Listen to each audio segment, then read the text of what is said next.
행복한 화요일 아침입니다. 하나님께서 우리에게 또 오늘 또 풍성한 은혜로 인도해 주시기를 바랍니다. 우리가 어제 디도서 이야기했는데 오늘 마무리를 해야 하기 때문에 할 말은 많고 시간은 짧아요. 이틀 만에 이걸 다 끝내야 되기 때문에 그렇죠. 그래서 오늘은 본론부터 시작해서 결론까지 간략하게 요약해서 말씀을 드리도록 하겠습니다. 우리가 누구의 자녀예요? 하나님의 자녀예요. 이 사실에 대해서 여러분 자랑스럽습니까? 네, 자랑스러워요. 여러분도 늘 그런 말씀을 하시지만 내 일생에 가장 선한 선택, 좋은 선택을 한 것은 뭐예요? 하나님의 자녀로 살기로 결심한 거, 그죠? 이거 가장 좋은 선택 중에 하나인 것 같아요.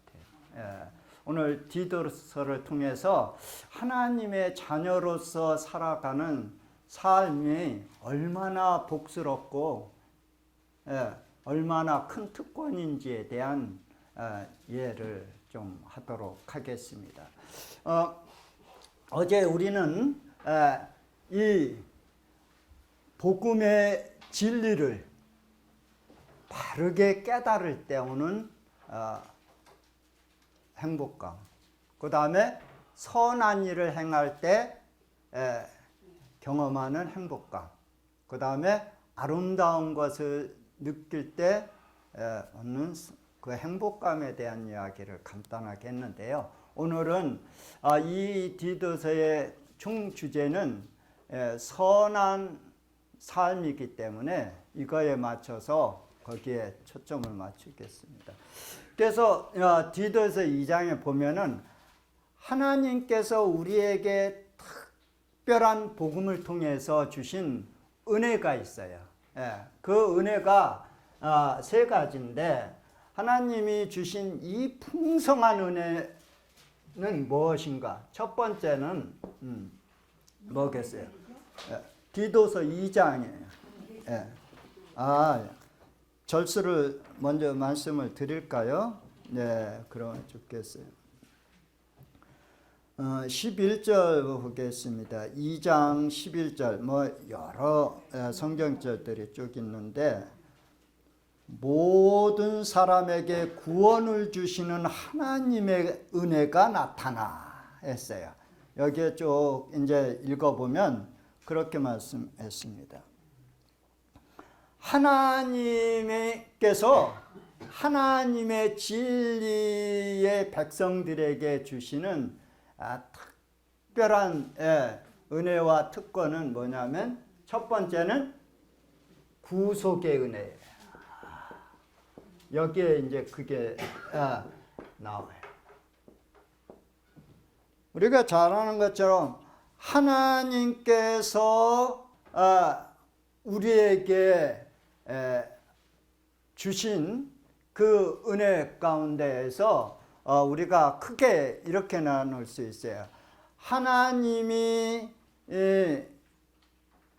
우리에게 보여주신 봉사가 두 가지가 있는데, 하나는 하나님으로서 인류를 구원하는 기 위한 봉사가 있어요. 그걸 이제 구속의 봉사라고 그래요. 그래서 첫 번째는 이 예수님께서 보이신 봉사, 이것은 이걸 이야기하고 있죠. 구속을 위한 봉사. 그 다음에 두 번째는 희생의 봉사. 세 번째는 뭐예요? 세 번째는 심판의 봉사예요. 이게 예수님께서 이 땅에 오셔서 인류를 구원하기 위한 봉사예요. 이거는 우리가 모본으로 할 수 있는 게 아니고 하나님만이 인류를 구원하시기 위한 봉사예요. 이 땅에서 보이신 봉사. 우리에게 보이신 봉사는 무엇일까요? 우리에게 보이신 모본의 봉사는 세 가지예요. 또 그것도 세 가지예요. 첫 번째는 뭐예요? 첫 번째는 우리에게 보이신 봉사는 구호봉사예요. 이게 이제는 어디에 나오는 거예요? 예언의 신에 이게 제목이 나오는 거잖아요. 반드시 하나님의 백성들이 예수님의 모본의 봉사에 따라서 해야 할 봉사 세 가지를 딱 이야기해놨어요. 구호봉사라고 하는 책이 있죠. 그거를 이야기했고, 두 번째는 뭐예요? 치료봉사. 치료봉사 있죠. 예수님이 보이신 봉사예요. 치료봉사. 세 번째는 예수님이 이제 선교봉사. 이걸 하셨어요. 그래서 요거는 하나님으로서 보이신 봉사고, 요거는 우리의 모본을 위한 봉사예요. 이 성경에 딱 이렇게 나뉘어져 있어요. 예수님이 보이신 그 봉사. 그리고 구속의 은혜. 그래서 디도서에서는 진리의 백성들이 어떻게 이 구속의 은혜 가운데 살아가는 백성이므로 가지고 있는 특권. 두 번째 봉사는 뭐냐면 이 디도서에 보면 우리가 변화되는 은혜예요. 변화되는 거. 여기 보면은 우리는 다 어떤 사람이었느냐면 3장 3절에 보면 이런 사람들이었어요. 우리도 전에는 어리석은 자요, 순종하지 아니하는 자요, 속은 자요, 여러 가지 정욕과 행락의 종노릇한 자요, 악독과 투기를 일삼는 자요, 가증스러운 자요, 피차 미워하는 자요. 이런 자였는데 우리가 어떻게 그리스도의 복음으로 말미암아 어떻게 된 거예요? 변화되는 은혜를 누린 자예요. 그래서 두 번째는 변화를 경험하는 은혜를 누리고 가는 거예요. 그래서 사도 바울의 고린도전서를 통해서 말씀하는 것은 나의 나 된 것은 다 누구의 은혜라? 하나님의 은혜라. 자신이 처음 시작부터 끝까지 가만히 자기의 생애를 되돌아보니까 이거는 하나님의 은혜가 아니면 도무지 이렇게 될 수가 없는 것임을 경험한 거죠. 변화되는 경. 이것이 하나님 백성들에게 주어진 큰 축복이고 특권이에요. 변화를 경험하는 은혜. 이게 디도서에서 가르쳐준 거예요. 세 번째는 뭐겠어요? 세 번째는 여기 성경에 이렇게 디도서 2장에 보면 뭐라고 했느냐면 이 구속의 은혜와 변화되는 은혜의 결론의 은혜는 뭐예요? 재림의 소망이죠. 그래서 2장에 보면 이렇게 말씀했어요. 2장 13절에 디도서 2장 13절에 보면 복스러운 소망과 우리의 크신 하나님 구주 예수 그리스도의 영광이 나타나심을 기다리게 하셨으니 이런 말씀.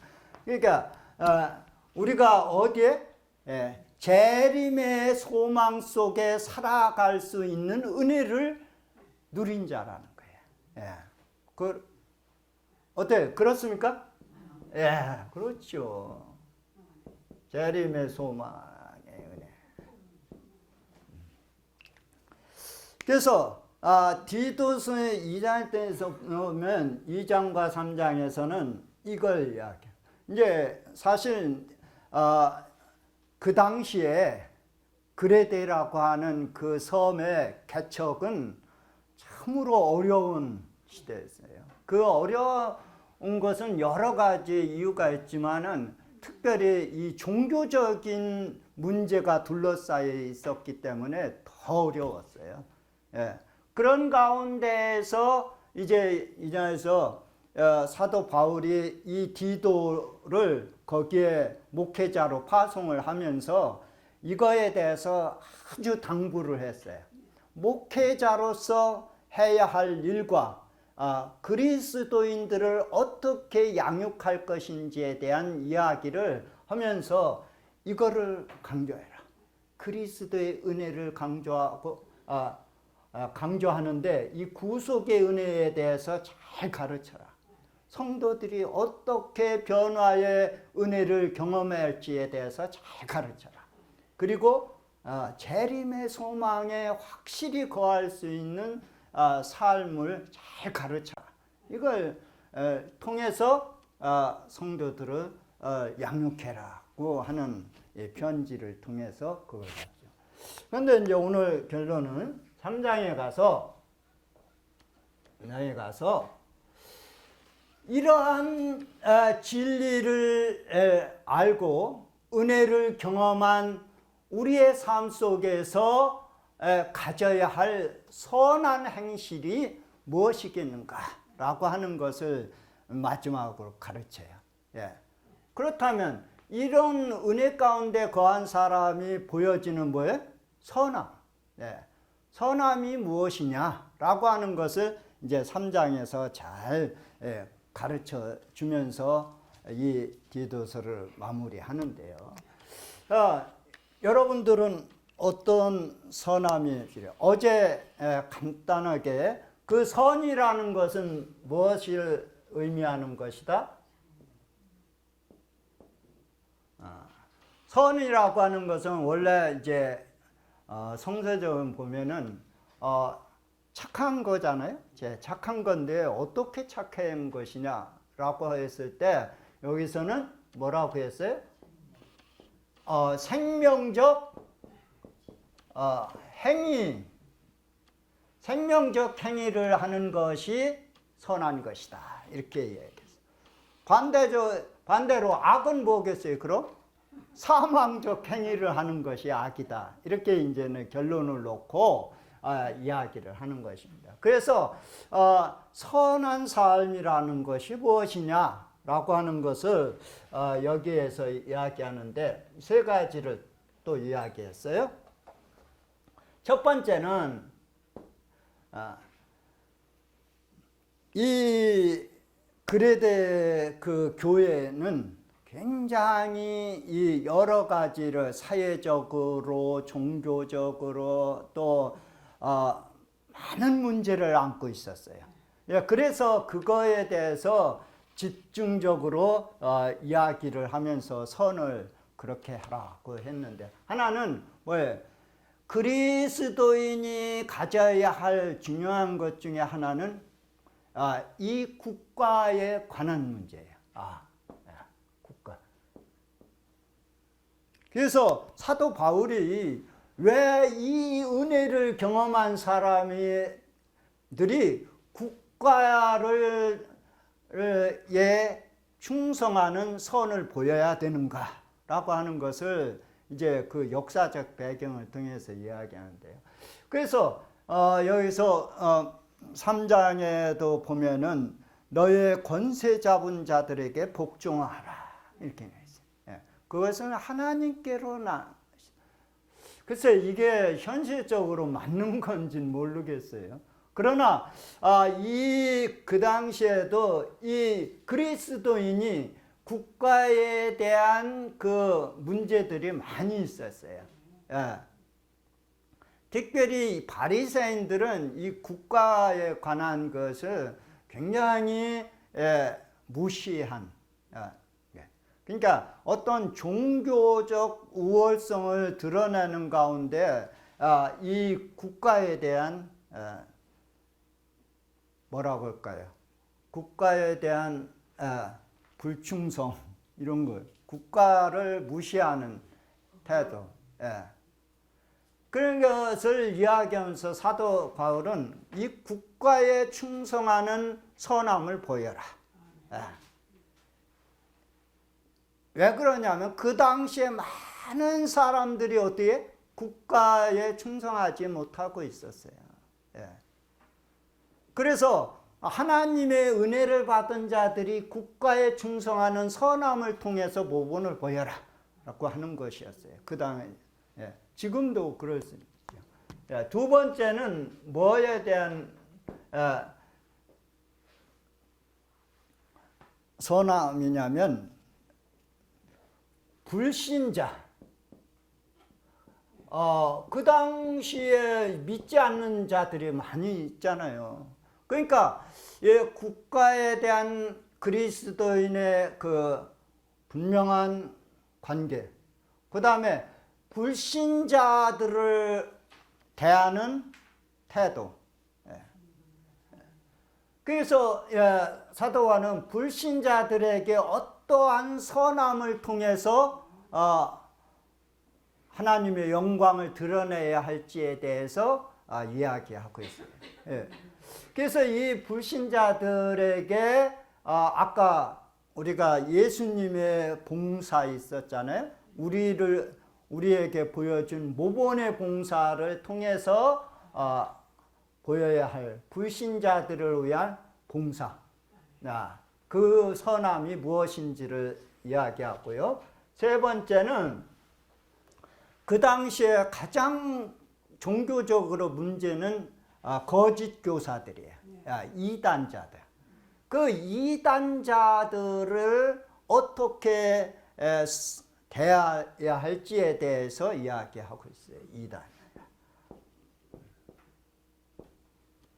이것이 이제는 사도 바울이 말하는 선함이었어요. 국가를 위한 어떠한 선함, 불신자를 위한 선함, 이단자를 위한 선함. 이걸 통해서 이제 하나님의 복음의 진리가 온전하게 드러날 수 있도록 해라 하는 것이에요.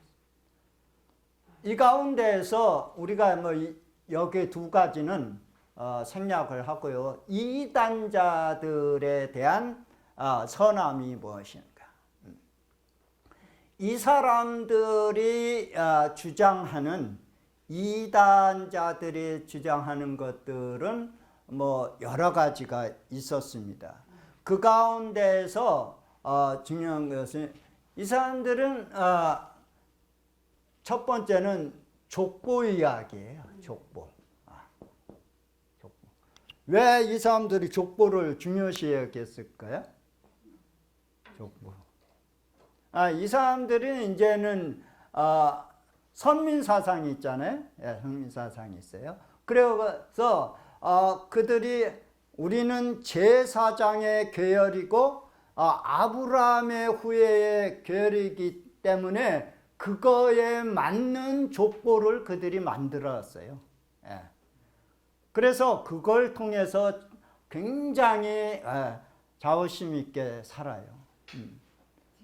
그런데 그 당시에 그들이 이 족보를 가지고 이제 기독교의 성도들을 어떻게 어렵게 하는 거예요. 교회를 어렵게 해요. 그리고 불신자들이 예수님을 영접을 하려고 하는데 계속해서 이 족보가 아니면 구원을 못 받는다고 자꾸 주장을 하는 거예요. 그러니까 불신자들이 이거 믿어도 안 되네 이렇게 생각할 거 아니에요? 그러니까 이단자들 계속 족보를 가지고 우리만이 어떻게 한 게 하나님의 복을 받을 수 있고 우리만이 하나님의 구원을 받을 수 있다라고 자꾸 이 족보를 가지고 이야기를 하니까 문제가 된 거예요. 그래서 이러한 이 족보 이야기를 하는 이 이단자들을 어떻게 이해하고 포용해야 할 건지에 대해서 설명을 하고 있는 거예요. 예. 그런데 이단자들이 족보 문제하고 역시 또 뭐예요? 이제는 유대인들이 가지고 있는 할례 문제, 예, 형식적인 어떤 종교 행위들, 이런 것들, 그리고 아주 그들이 말하는 율법에 관한 문제들, 이런 아주 정말 하나님의 은혜 가운데에서 구원받는 백성들이 가지는 그 은혜를 무시한 아주 어떤 규칙에만 강조되는 그런 삶을 주장하고 있었어요, 이단은. 그래서 사도 바울은 그런 율법적인 논란에 휘말리지 마라. 예. 그리고 이런 족보 문제를 이야기하면서 어떤 자기만의 구원 선언서를 배제하고 하나님의 은혜 가운데 거할 수 있도록 하라. 그래서 이단자들을 몇 번을 훈계하라 이랬어요. 바르게. 그래서 바르게 훈계를 한 다음에 돌아오면 그는 회개하는 자가 되고, 돌아오지 않으면 교회 전체를 위해서 출교시켜라. 이런 말씀을 하고 있어요. 그래서 우리에게 보면은 지금 하나님께서는 변론을 어떻게 하라? 피하라고 이야기하세요. 변론을 피하라. 왜냐하면 그들이 어떻게 존재하겠다. 변론을 피하지 않으면 결국은 어떻게 되는 거예요? 우리는 그 이단설에 휘말릴 것이다. 이렇게. 대부분 우리 재림교회도 그렇습니다. 뭐 박명호 관이번이 이렇게 해서 간 사람들 있잖아요. 진리를 떠난 사람들이 대부분 보면은 그 자기의 어떤 진리에 대한 깨달음이 자기 스스로 생각한 거예요. 자기 생각을 다른 사람에게 어떻게 아는 거예요. 이게 어때 생각을 관철시키려고 생각하는 거예요. 그러니까 이단자들은 어떤 성서적인 근거라기보다는 인간적인 어떤 사실에서 현실에서 그거를 합리화시키는 거예요. 그러니까 앞으로도 역시 마찬가지겠죠.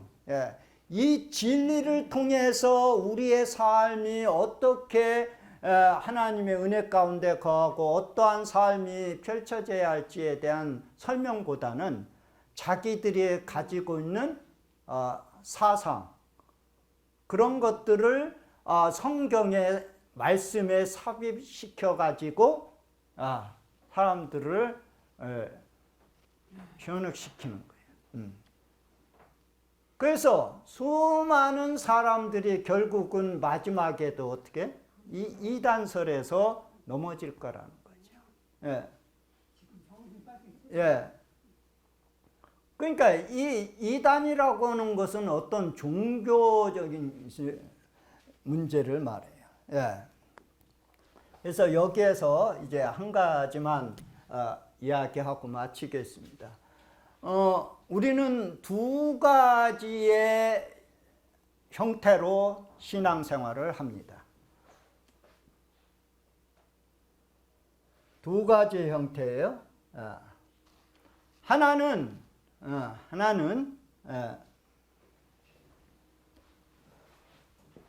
신앙, 여기 신앙의 중심으로 하는 생활.